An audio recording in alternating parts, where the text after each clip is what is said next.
Let's begin where and when you were born. September the 19th, 1923. And where were you born? Kentucky. Kentucky. Brown, Elliott County. So what year did you come to Carroll County? World War II. You know, the beginning of the war, they was asking for people to go to work on the shipyards. That's where I wound up in the shipyard. Okay. Yeah. So did you come to Carroll County? Did you move to Taneytown when you came to Carroll County? No, Brooklyn. Oh, okay. Yeah. Okay. So, Curtis Bay there in the Brooklyn area. We've spent years in there, yeah. Okay. Because I was close to shipyards, you know. So what year did you start your service in? Were you in the Army? Army, engineers, And what year? 1940. And could you tell me? I'm sorry. Yeah. Could you tell me about your service, your training? Well,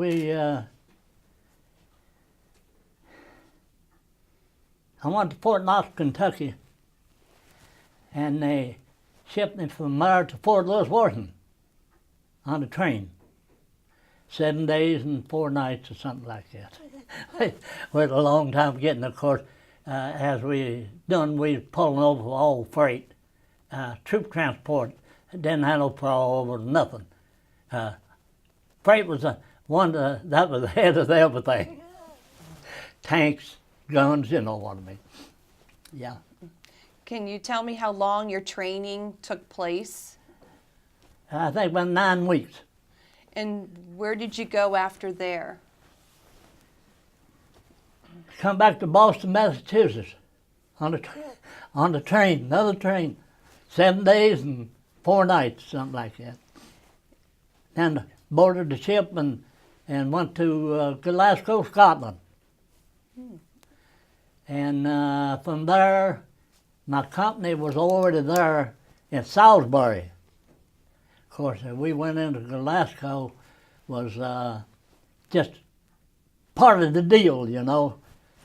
And they sent trucks out from Salisbury and picked us up and took us into Salisbury, and we was there for training for I don't know how long, quite a while, 8 or 9 months, something like that, before we hit the beach. Tell me about your experience hitting the beach. Well, I know I was pretty sick when I got off the ship. Seasick, you know. But we got off and without any problem, and headed up around to France.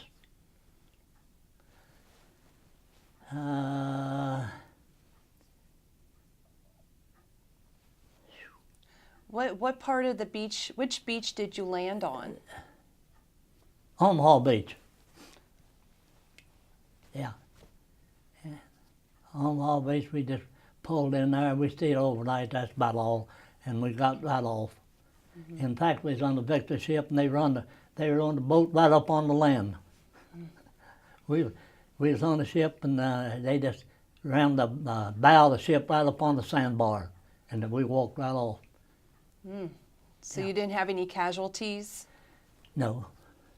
So far, we didn't. And then after you landed on Omaha Beach, where did you go from there? Well, we went up through, I guess, somewhere in the neighborhood of St. Louis. Hawkins, St. Louis, St. Severs, St. Bernard, and then from there, from Hawkins, we went into, from Salisbury, we went into Germany, Aachen, and that was a pretty rough battle too. Which battle was that? Battle of Aachen, that's a German first town, and they wasn't going to give it up easy. Otherwise, we had the 90th Infantry Division, the 29th, 78th, I don't know how many divisions trying to take Aachen, but we got it. Yeah, So as you traveled through France, yeah. did you come face to face with the enemy? Did you have to have combat with the enemy, or? Well, we was in combat with her all the time. All the time we was in front. We was in the combat with the front. That's part of it. Because there wasn't nobody behind us but us. Of course, now that we had a 2nd Armored Division, the 90th Infantry Division, 78th, the 3rd Army. We had plenty of help, but it was still a little shaky. Yeah. So how long were you in France? Were you there for several months? I got discharged from France. I didn't get discharged. I got sent back to the state and got discharged. The war was over with. Yeah. See, we got out on points. On points, so many points, you automatically out of the Army at that time. So I had 4, and I didn't get out. I wasn't the first one, but I was near the top. Yeah. Can you tell me about any of the men in your unit that you established a special bond with? With what? A special connection and special friendship with? Any men in your unit that you became close with throughout your time in Europe? Anyone in particular that you were close with, that you shared a special bond? No, not really. Mostly whoever's in the outfit, that's the only thing. We didn't get to fraternize with too much people. No, they didn't allow that. Because we were pushing for the front, you know. Yeah. So you were in a battle in Germany, and how long did that battle take place? Aachen? Yes. Aachen was the first town we hit from Speckhole, Holland. Well, we pulled patrols across the German lines, I don't know, maybe once a week, because everybody, we was all going across the German lines. It wasn't nothing but a barbed wire fence and a blacktop road, and using Germany with Speckhole. And we went into Aachen, and finally took Aachen. Yeah. And what did you do after that battle? What occurred after that battle? Was that the last battle that you had to fight in? Well, we just pushed on. And Come to well, we came into Magdeburg, Speckhole, then we got on the German Autobahn, and we headed into Berlin. And of course, the war was pretty well over with when we was going to Berlin. Yeah. tell me about Berlin. What did you see there, and what was your experience in Berlin? Just a bombed up place. wasn't too much left of it, you know what I mean? Yeah. Did you come face to face with any of the German soldiers? Oh, plenty of them, yeah. Oh, the whole Autobahn was covered with German soldiers coming this way, coming surrendering, you know. Oh, yeah. And in fact, the civilians, we got acquainted with some of the civilians in there running restrooms. And the lady that they fed us.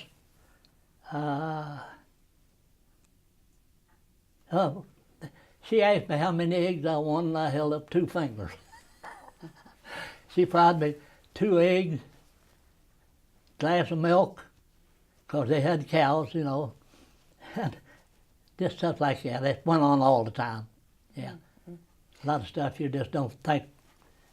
You think later, but right at the present time, it's hard to concentrate on what was the next day, you know. Mm-hmm. Yeah. Do you have anything that you would like to share with me that really stands out in your memory of the war?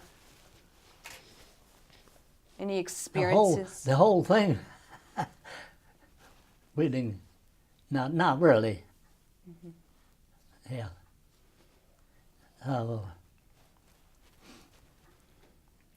Can you tell me about the countryside of Germany? Was it, I mean, was it all landscaped like in a countryside, and then you went from town to town, and they were like bombed out, or?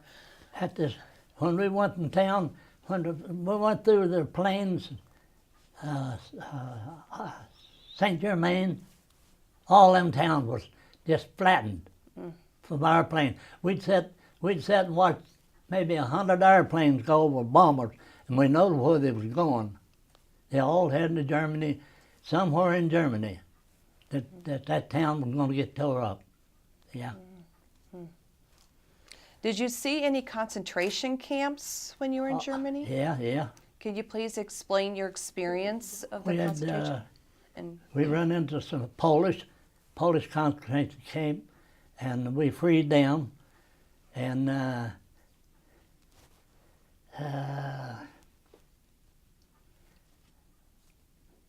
whole lot of cremation was going on while in Germany, because they didn't have no place to bury them. They just like to burn them, you know, put them in the oven.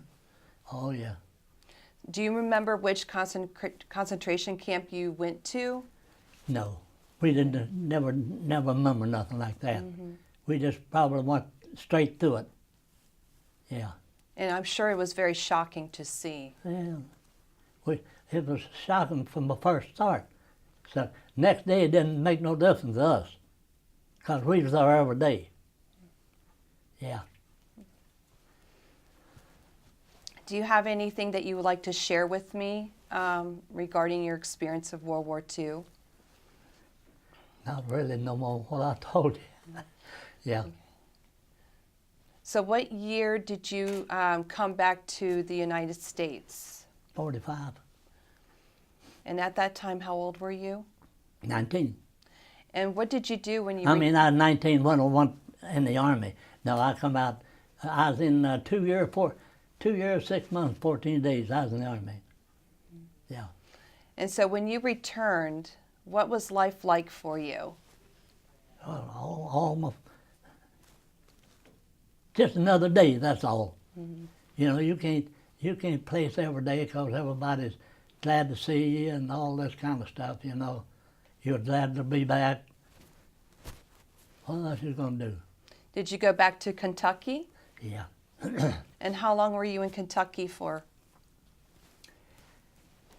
Well, I got married. And we moved back to Kentucky. But we didn't stay too long, because she had a sister here in Dundalk, Baltimore, and my wife wanted to come to Baltimore. So, okay, if you're ready to go, we'll go. We just packed up and caught the train and back to Baltimore we came, Dundalk. So when did you move to Carroll County? Carroll?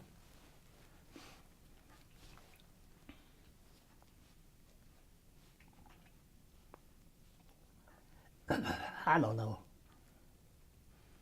I just got acquainted with somebody.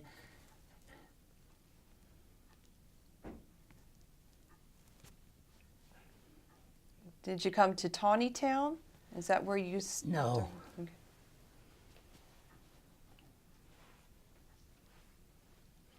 Tell me about your life in Carroll County. Life in Carroll County? Yes. Oh, it's been pretty good. Pretty nice life, yeah. So where do you live in Carroll County now? Tawnytown. And that's where you've been ever since you moved to Carroll County? When you came to Carroll County, have you been in Tawnytown the whole time, or did you move Well, elsewhere? I'm there with my brothers, with my daughter. No, we had, trying to figure out, we was in Brooklyn and, you know, Curtis Bay area, and we finally moved out to Carroll County with my daughter and son-in-law. Yeah. So tell me what you like about Carroll County. Pretty nice county. Yeah, if I hadn't, I'd have left. Do you live like on a farm or? Just a small place. I think we got about 7 or 8 head of cattle and 10 or 12 acres of land, and that's it. Yeah. And tell me about your community. Do you are you involved with your community? Not too often much, no.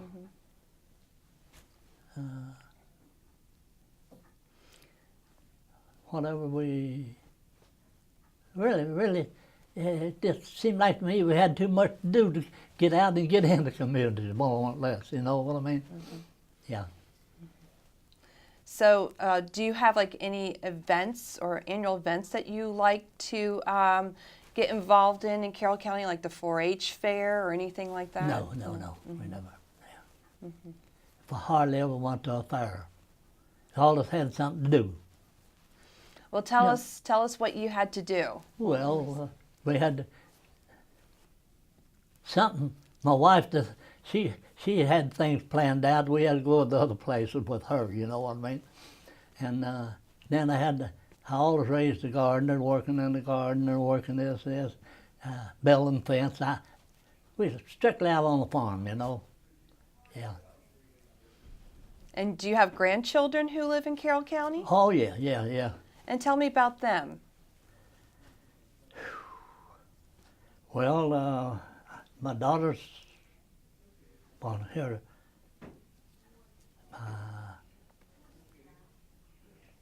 Got a granddaughter in Seattle, and got a granddaughter and a grandson in Spokane, and I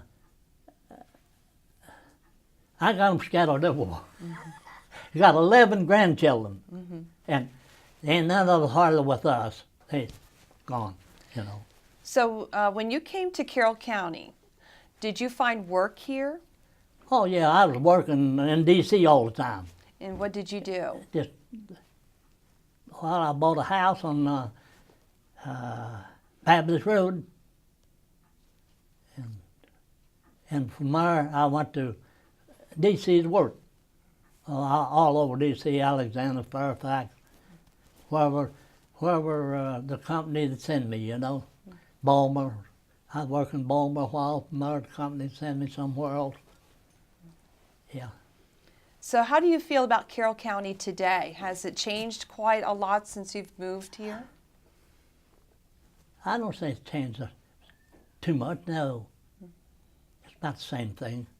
Of course, I don't know how much change it is. I don't get in that part. Other parts I get in. Yeah. Okay. About the same thing. Do you have family that comes and visits you from outside the county? Feel good? Do you have family that will come to visit Family? you? Yes. Oh, yeah. Well, not too many, but I don't have too many families here. Out of my Dundalk, and they come out and stay overnight, stuff like that, you know what I mean. But mostly we're out there by ourselves. Now, after the war, did you stay in touch with anyone from your unit? Oh, yeah. Could you tell me about them? Hard to say. One of them 2-year-olds from Blair High, he wasn't back here too long till he passed away. Just stuff like that. I thought friends, I wouldn't know, somebody call and tell me so-and-so passed away. You know what I mean? And here I am still kicking. As you look back on your experience of the war, what is it that you want us to remember what you went through? I mean, what is it that you'd like to share with us that you would like for us to remember? Want me to tell you what the ship ride was the roughest I had on a victory ship. Going across the Atlantic in January. I mean, that waves was taller than the ship was. of course, I didn't get out of bunk for about 7 days. My friend always go to the PX and bring me candy and crackers and kept me alive. Then some of them go to get the food. Of course, food didn't go with me because you've been so sick and weak, you just couldn't eat straight food. You had crackers or something that very seldom you drunk anything. That's the way it went. What with me anyway. They left me on the ship for 7 days before they moved me when we got to Scotland. They didn't move me. And finally, I kind of come to, and I got out on the deck, and they had a ship we had fruit from Seattle, Washington, Seattle. Fruit, apples. I looked down, and I seen the longshoremen down there. They'd drop a bucket, drop a carton of apples like this, and they all, hey, if they can do that, I can just go out here and bust me a crate. And I started eating apples, and I began to come out of it. Yeah.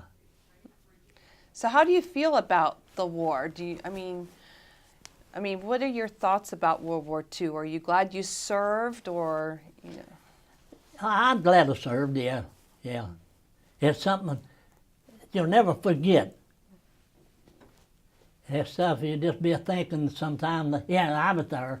You know what I mean? Somebody was, you always helping somebody wounded or something, you know.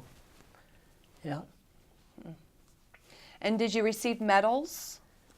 Yeah, I had a pretty good chest full of them. Why don't you tell us what type of medals you received? Well, most of all good conduct medals, you know. I got home, my son, they liked the looks of them medals, you know. And I had them in a bag, so the next thing I know, he had them all. I don't even have any of them now. They all disappeared. Does he have them like in a case, or? No. Okay. I had them all loose. Yeah, I had them and put them. I finally put some of them in the case, but they got away too. Grandchildren always want to see it, and they know where they was at, so they just go get them. That's the way it went. Can you tell me what type of medals you received? Well, I didn't get no Purple Heart. just a good conduct medals, that's all, you know. Yeah, and overseas medal and certain battle medals for the battles, and all was in, you know. Oh yeah. Can you tell me anything specific about the battles? I mean, anything that really stands out in your mind that you'd like to share, anything. I didn't know I was there. That's about it. Yeah. Oh yeah, you when you move, you dug a foxhole pretty fast from going one place to another. You get down there, you end up on the ground too much. If you're on patrol, you're out in front, and the main body, the man is behind you. Then you have a contact man in between them and up. When I run in the enemy, if it's night or day, we always had a signal. And that went on till we got Berlin. Yeah. Did you meet any of the French civilians? Did they plenty greet of you? them. And Yeah, I'm sure that they were plenty of them. very thrilled. We ate more of the apples and more tomatoes. And I made ever since, because they coming with apples, peaches, everything for us to eat. I was on the truck, and they were almost hanging on the truck, giving it to us. Oh yeah. So they were very grateful you were there. Oh yeah. They was a great bunch. Yeah. Holland was the same way. Belgium was, they was good too. Oh, Belgium, Holland, it's all good. Yeah. And then in Germany, some of the civilians greeted you with food. Yeah, And in a way, I was in a German restaurant. We stayed in a restaurant. And we slept over in the corner, and this old lady, she fed us. Yeah, she's good one, just like my mother. So when we got ready to leave, she had a sandwich and everything ready. Her, she was to Germany. So I had a whole pocket full of German marks. I mean, German prisoners, when they had marks, we just took them all, put them in the pocket. I don't know how many dollars I had in German marks in my hand, in my pockets, you know. So I just pulled a whole handful out and handed it to her. And I thought she was going to kiss me. She almost. And so we left out of there. Yeah, stuff like that. It happened every day. tell me about the weather that you had to endure. Well, the weather was about like this here. Rain, shower. A lot of times it rained for a week. And showers, hard showers. And sometimes it's pretty stormy. Yeah. But it didn't make no difference to us. We moved anyway. Oh, yeah. And you were there through the winter as well? The winter, the Aachen, in Aachen, there were 4 below zero. And you out in it. And we were staying in a little town down in Germany in the warmer, and I was pulling patrol up about a mile from our at a road intersection in the night. And I heard something coming through our gas can, the bones was kicking and knocking. And I stepped in behind the tree because I was ready to blow them apart. Stepped in behind the tree and I stemmed out a mentally retarded woman. Yeah. And she was talking to herself, and I could tell something was wrong, you know. So I stepped up the side of a tree, and the MPs, they patrol the road all the time, up so far and then turn back. And she come up, I tapped her on the side of the head. I took my whammed the one, stood up beside of a tree, and she stayed there. MPs come by, and I stopped them, and I said, hey, I got a woman over here, and something's wrong with her. Oh, yeah.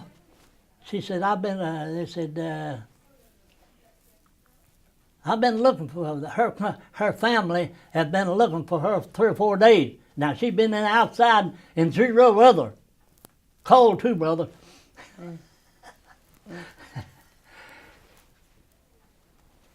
Yeah. So, said, bring her out when they had a destination so far up the road, and then to turn around and come back. And they picked her up and took her back to her family. They said her family was really tickled to death to get her, because she was mentally retarded anyway, you know. Yeah. And I always felt good I didn't shoot her. But I got called up over it. Oh, yeah. I was on guard, and my company commander sent word for me to come to headquarters. Well, the headquarters, I went, and he stood me at the tent, but he went around me. He said, never let it happen again. I said, I hope it never will. So, stuff like that, you know. Mm-hmm. Oh, yeah. So I was kind of on the glad side that I never did shoot the old girl too, and because I had plenty excuse to do it, but I didn't do it. Well, thank you so much for sharing your experience with us today. I'm so grateful you're here to be able to talk to us, and Oh, yeah. Is there anything you'd like to add as we close? No more in the world, it's over with. Yeah, And thank you so much for your service. thank you.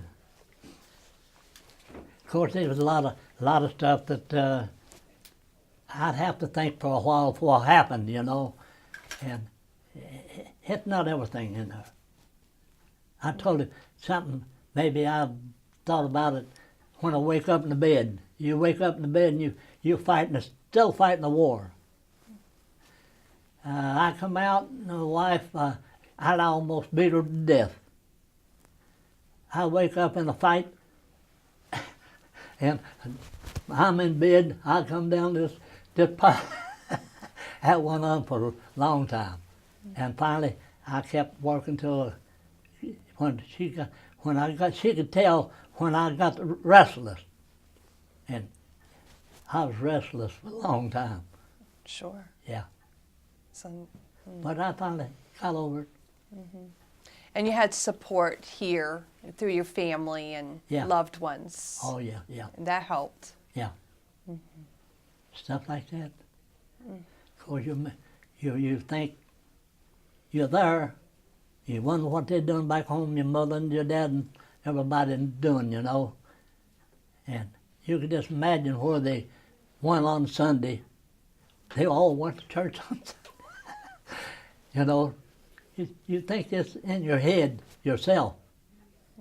Yeah. But it wound up pretty good. I made it through, still here. Well, you fought for freedom. Yep. 91, be 92 in September. Wow. Yeah. It's amazing. My mother lived to be 102 and 14 days. Well, you might pass her. She passed away too. Yeah. My father, he passed away at 77. An earlier date, you know. Of course, I was somewhere overseas, some of them is old. I hardly ever seen any of them, you know. They asked me if I wanted to go home, and I said, no, forget it. I said, well, go, I just have to turn around and come back, and I don't want that either. Because I know when I get there, it'd be hard to leave. And the best to just stay right where you're at. And that's what I done. Yeah, Well, thank you so much. thank you. I appreciate it. Yeah. It's a pleasure.